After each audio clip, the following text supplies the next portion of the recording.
Hey everybody, welcome to the Mr.Prototype and Company podcast, where we are going to discuss everything about product design, making things, and prototyping, of course.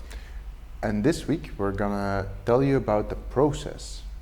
We're gonna give you an overview that is a bit simplified, but at least gives you an indication of what you can expect when you go from idea all the way to having your product in hand. Yeah, basically we want to give you a little bit of a roadmap of the steps to maybe follow.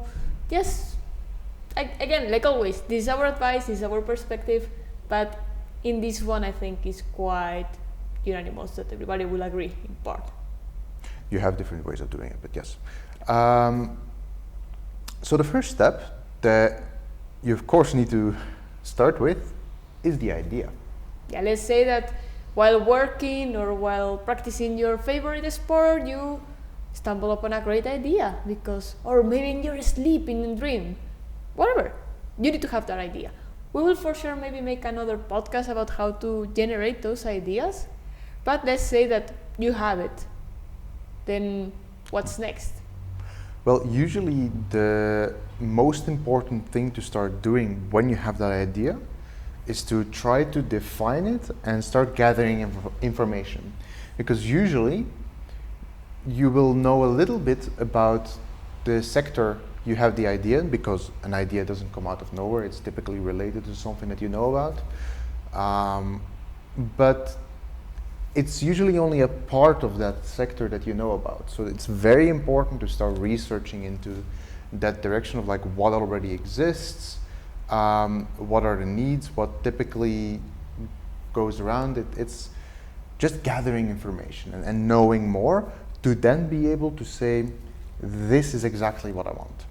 Because it's very difficult to start in the next phases if you don't know exactly what you want. Don't worry if you don't know exactly what you want. We deal often with that, and usually we start helping clients develop that. And sometimes that research is also necessary for it to be done with help. It's not always that you can do that completely yourself. When we talk about research, we also include looking who will be your competitors, or I know that maybe your idea is so awesome that there are no competitors, but which products cover the needs of your clients, the price range that they have and versus yours, and also if you have norms or CE label that may or may not affect you. That is maybe a little bit of a far stretch, but it's handy to know from the beginning if you are gonna need to have those things in mind. Because if you need a CE certification, for example, you might need to spend some extra money if you want to launch it yourself. If not, or it will have consequences.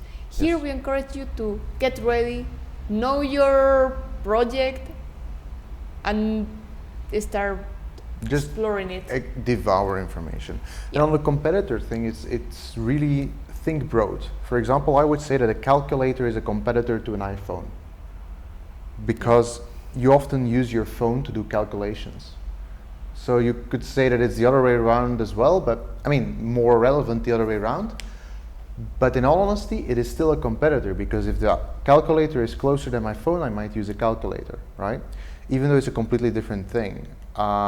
Paper is as well, compared to an iPad Pro, because you can sketch on an iPad Pro, you can sketch on paper.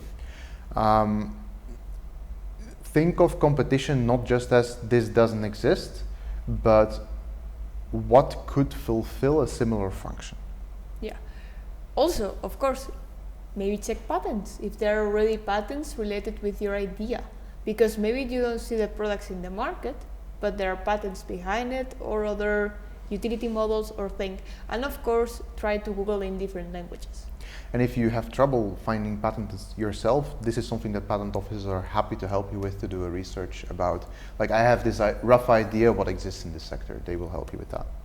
And now that we start talking about it, that could be your next step. Maybe you decide you haven't found anything, seems to be new, then you can decide to be the first one to protect that idea. That is one possible way. But if you've been listening to our podcast or reading the blog, you know that from our perspective, it's best if you do the prototype before patenting or while. Yeah, simply because an idea is never the same on paper as in reality. And the way patents work mean that the more detailed your protection is, and the more specific you can be is like, this is the part that is new, and this is what makes it special, the better your protection is. So it's difficult to know what the actual secret sauce is, let's say. At the beginning, when your idea is still vague, when you go through prototyping process, typically you will need to answer a lot of questions, and those questions actually are extremely relevant for a patent. But of course, it's also an option to just first patent the basic concepts so that you're already protected, and then go on with prototyping. That is the part that we can agree, disagree. There can be other theories, but that's our point of view. Either do the prototype before or do it at the same time, because it has a lot of advantages. We already talked about it. Yeah. But then you arrive to the part of prototyping, which seems simple, like it's just one word, it's making something from paper to become something real. But there is so much work behind. You have from the idea that is in your head into a sketch or something that at least you can show to other people and discuss. More than once we've been sketching the ideas that the clients tell us through the phone to make sure that we are on the same page, because it wouldn't surprise me if sometimes there could be misunderstandings. And we specialize a bit in more advanced prototypes of things that are not that easy to prototype, but it's true for just about anything. It's very difficult to get from something that seems clear in your head to something that's actually physical, and to get what is in your head in your hands, because it's easy to just make something, but it needs to be what you want. And we spend a lot of time on that, and it depends a lot on what type of prototype you want, which is something we explain in another podcast that we can link in the description. Yeah, we already explained, but just to keep it short, you have prototypes that just help you to have the size and the shape, which is the form prototypes. You have the ones that prove the concept, like if your idea needs to do a very specific task, it might not be pretty, it might not be perfect, but it proves that it can complete that task. Yeah. Then you have more functional and final looking prototypes, which are almost like the final product, and the ones that are perfect, I mean, as good as they can be with the prototyping techniques, and they can become your first series, the first prototypes that you can actually sell or let to other people to use it and try. What is it in prototyping? That there is no prototype that works in the first go. No. Being honest, no, that doesn't happen. So there is a process of iterations, of trying again and again and again until it works. So you won't have one prototype, most likely. You might have a bunch. A version 1, version 2, version 3. Yeah. But that is something that we usually design in the process, or at least we say like this is until where we go with this prototype, and you will need to have a further stage for X or Y or Z, and in a way prototyping is actually the same as at research phase, because your goal is the same. Your goal is trying to get information. In this case, it's not what is out there, but it is, can it work? How does it feel? How do people react to it? And for example, a design, you can actually show it to people, and you can see not only what you think about it or what other people think when you tell them about it, but you can let them react to the real thing. And that's a different aspect. And the more information you gather, the more you will know about how to move forward, either through selling your idea to a company or selling the patent or which direction it can take, or to commercializing and industrializing the idea yourself. Yeah, this prototyping phase will help you also defining the product, Yeah. making it, let's say how many screws are in that component, everything that will need to be more defined if you want to go for production. You don't need to be that defined if you want to sell the idea. The level of prototyping that you need for just trying to sell the idea might be less of a quality than the one of production. Production, you will need almost a gradient between prototype and final product, that they become closer and closer and closer until they are the same. Yep.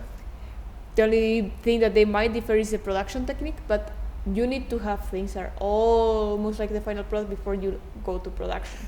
And that's where the last stage comes in of what we typically offer is the industrialization. So it means making files, making the product in such a way that you can actually produce it at scale. That is a very different process from prototyping because you're using different techniques. For example, you're using injection molding to make plastics instead of 3D printing. You're not making a couple pieces of electronics by hand, but you're actually having them assembled automatically with a machine. All those things, they do matter for how you design. And because of that, and because the goal is different, typically with industrialization, your goal is actually to find a way to produce it in the most cost-effective way. Well, with the prototype, the individual cost is not as important. It's more the cost of the prototype that matters. Because the goals are so different, it's a very different process, and it's a very separate stage. And then is when everything starts. That is the beginning of the end. Now you need to see if that product is a success in the market. You will need to start checking out marketing, having a web page, or selling on Amazon, or having a physical store. Like so many variables that come after that. Like suddenly the roadmap spreads and... Or at the same time, because it's just like the patenting that we described, you can merge things and do things in parallel. You can be working on how you're going to sell it, yours, and your supply chain while you are working on the prototype. You can stagger these things. But as you can see, we go from lots of possibilities and lots of directions things can go in, down to one. At the end of the road, whether you're selling your idea or you're producing it, at the end of the road there is one specific thing that needs to come out. And that is this process. Answering all those questions to make it just one thing. And that is a long process. The further you get down the end, the more difficult it becomes. But that's what we're here to help you with. I think that's it. Maybe I think it's a good one. Then, so first of all, I would like to ask, what will you do? Would you prefer to just sell your idea to somebody, or would you prefer to be responsible of bringing it into market? Because and also getting all the benefit from it. Yeah. Because if you sell your idea, you typically don't get that much. Yeah, you might get more for it if you sell it after all the production is starting and you have proven that there is a demand and everything. It's tricky. So what will you guys do? Just leave it in the comments or let us know. Also, if you want us to talk about other things, tell us. We are planning on maybe contacting other people to have as guests if everything goes well. And I hope to see you soon. Bye.